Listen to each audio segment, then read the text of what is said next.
You're coming into my venue, you're coming dressed. Don't have your trousers around your knees. Don't have your underpants showing. I don't want to see what you've got underneath. And certainly put a shirt on. Hi, my name's Delia El-Hosayny and I'm the first female bouncer or store supervisor in the UK. I'm here to look at some door supervising videos and let you know what they did right and what they did wrong.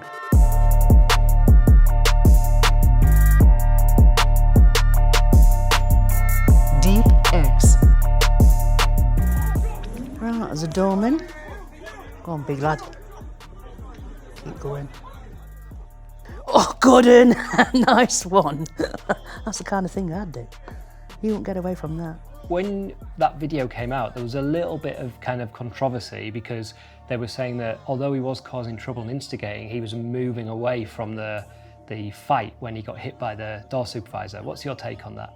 Well, my take is the fact of he kept aggravating the door staff. Moving backwards doesn't mean anything. It's the actual vicinity that they're in. And we've got an actual door frame area that we look after. And he was in that area. So he deserves what he gets. Do you think that the fact it took them that long to do something was patient on their part, or do you think that was about right? No, I reckon they actually used the patience, and he was still going round the corner, still arguing, still ranting and raving, and the doorman took the initiative, banged him out. That's exactly what I'd have done. If you hit someone before they hit you, can that still be self-defence? The way I look at it is a fact of they're actually antagonising you, and it can escalate, get worse, swearing included, and you've got to put the stop to it.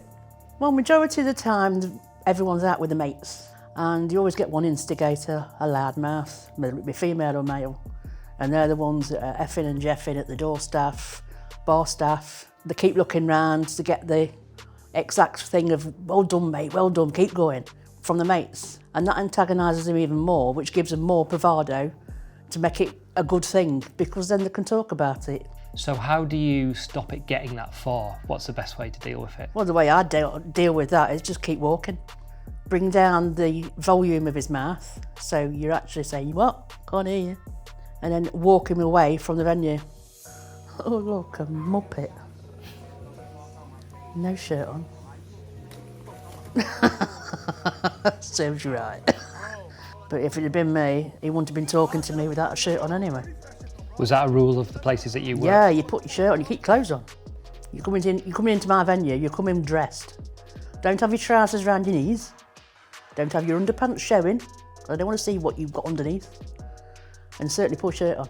That guy that gets pushed over there is, I believe, a streamer, so he was kind of filming that live, probably trying to get a bit of a reaction. Either get a reaction or getting compensation. Right. Is that something that happens? Yeah, because they think that, you're an easy target, you're bound to lash out. And obviously having it filming, streaming, whatever, if it's live, he literally wants some kind of compensation to get the door staff done or also lose his badge. Because now everything's now filmed, in the past was it a bit easier for door staff to be able to give someone a clip round the ear as a kind of warning? Back in the day when there was no such CCTV or SIA badges, it was defend yourself. The SIA got into it because it was a money-making scheme from the government as far as we're concerned. And it put pay to that of the door staff that went out just for instigating the trouble, which there were a few. But it does help door staff and also in court cases. A friend of my brother's, he was working on the doors. He got called away to an incident in the ladies' toilet, 2 women were fighting. He goes in to break it up. One of the girls turned around and said that he touched her. The other girl then turned around and verified it that he did. And he basically lost 6 months of his badge. He lost 6 months of his working career, and he had a bad reputation. It went to court, and he was found not guilty because the girl had lied in the first place, and she got done for wasting police time. Well, this is Sean Bean. Oh, he's vaping. Oh, naughty boy. No, I wouldn't have pulled him, because you can get done for assault to start with. I'd take it off him if he started to argue, and if he wanted it back, he'd have to follow me. I'd put it out of his hand. Obviously, if he wants it that much, he'll follow me, whether he's a star or not. Like a celebrity, I would take him to the smoking area or I'd lead him right to the front door and he can leave. In your experience, do celebrities expect a different level of treatment? Yeah, they can do. There is certain celebrities that think they're above the law. When you're in a venue where I was working, everyone was the same. I didn't treat anybody any different. Celebrity or not, you was there to enjoy yourself. If you didn't abide by the rules of the club or the pub, you didn't stay. And when you said then you were watching the clip and you said don't grab him, don't pull him, because you can be done for assault. Yeah, you can pull somebody, you don't know their medical history. You could pull them too much, pull your arm out of socket, break the wrist. You just take it out of his hand. When I ask for ID, don't get offended, just do my job. You may look young, you may look older, but I just need to see that you're of age. Do you think blokes get offended when they're asked for ID because they feel like it emasculates them a little bit in front of the group? No, not really, no, because especially when it comes from a female, they think it's good. You know, a female's asked me to ID, I'm young or I'm old, and they like it. It's the females that don't like being asked for ID, because obviously they've either got sisters, if they're underage, they've got the sisters' ID, they've got makeup on. You know, they've like nicked the mum's or the sister's high heel shoes to make them look older. You know, you can't really tell with a female. So when you stop them and ask for ID, that's when they start getting uppity about it.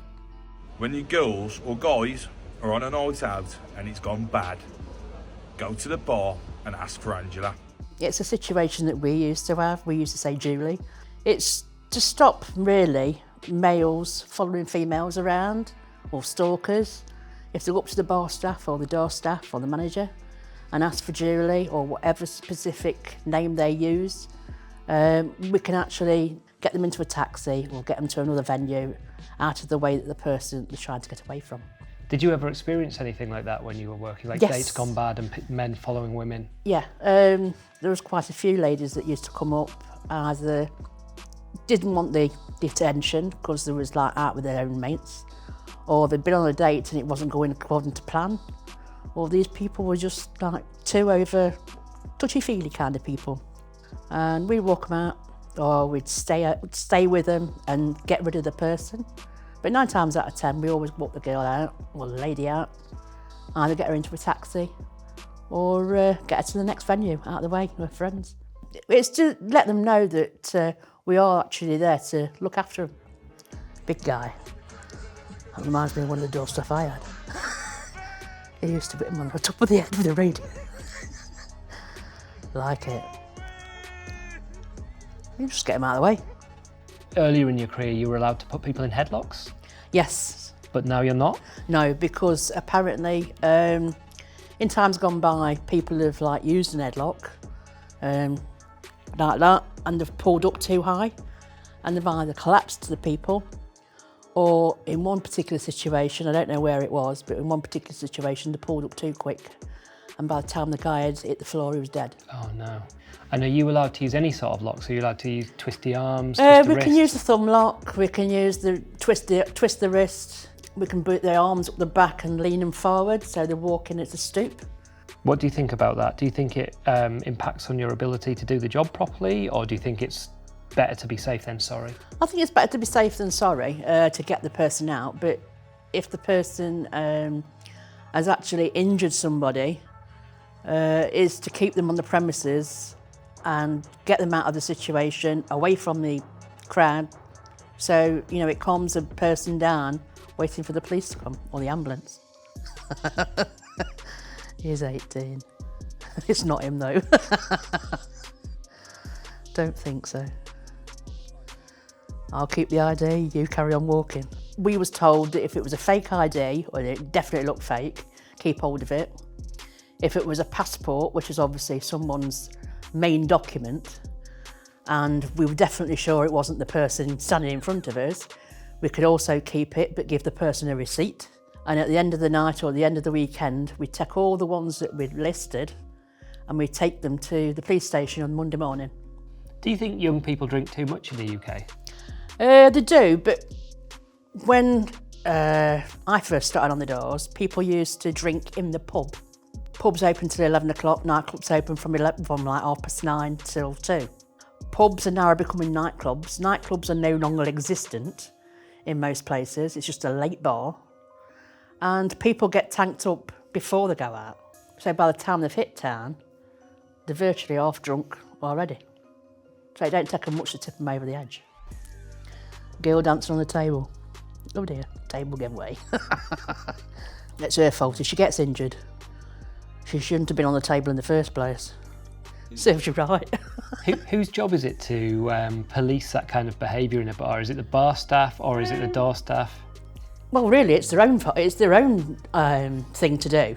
If you're going to act silly and stand on a chair and then stand from a chair to a table, then you know what's going to happen. You're either going to fall off or that table's going to give way.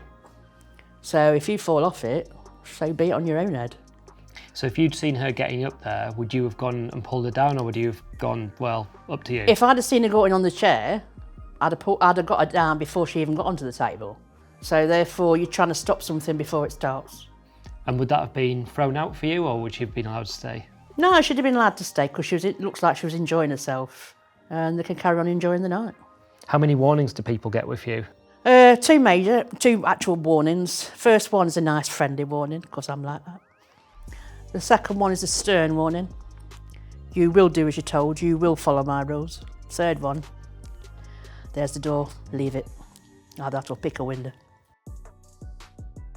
Looks like a muppet arguing at the top of a door staff, top of the stairs.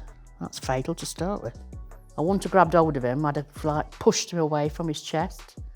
So be facing that way towards the wall, and I'd try and make him face towards the camera behind me. And what would that be for? That would be face recognition. So if an incident did actually occur, I've got his face, full face on view. The police could actually know who he is. When you were working the doors, were knives something you had to be constantly worried about, or was it a very rare event? It was a rare event, but you could never tell who got what in the handbag or in the pockets.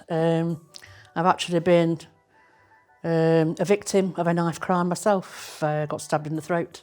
Altercation is aggressive towards the door staff. He's chasing him. So that situation, you don't need that aggression to escalate. So you keep your distance and just try and talk them down. Are there any telltale signs that you need to be careful of someone's hands when they're approaching the venue? Watch their arms, watch their eyes. The eyes can tell you what the next step they're going to take. They're looking around, keeping the surrounding area, see who's coming in and out. If they stand really erect and stern, then they're obviously not going to back down. So as long as you keep a distance between you and them, at least you've got a chance of getting away. People always have these debates online about which martial arts are better for street fighting or self-defense on the street. Did any of the door staff you ever worked with ever train in any specific martial arts, or was it more just street fighting? Some of them did. Some of them were boxers, some of them were martial art experts, black belts. But 9 times out of 10, you couldn't really use that kind of situation because obviously you're licensed. If they was a boxer and they was training every day and they'd had a few fights, obviously their hands are lethal. You would actually get done if you knock somebody over or knock somebody out, or even if it was what they call a one punch. And you hit them, they hit the floor or hit the curb and they died. You're more likely to be classed as attempted murder than it would be if you knocked them out, generally. What's your top tip for advice for just staying safe on a night out? For the door staff or the customers? Customers. Customers, come out to enjoy yourself. Don't come out to start retaliating customers and door staff. We're only there to do a job. We're keeping you safe. We're keeping the venue safe. Keep safe.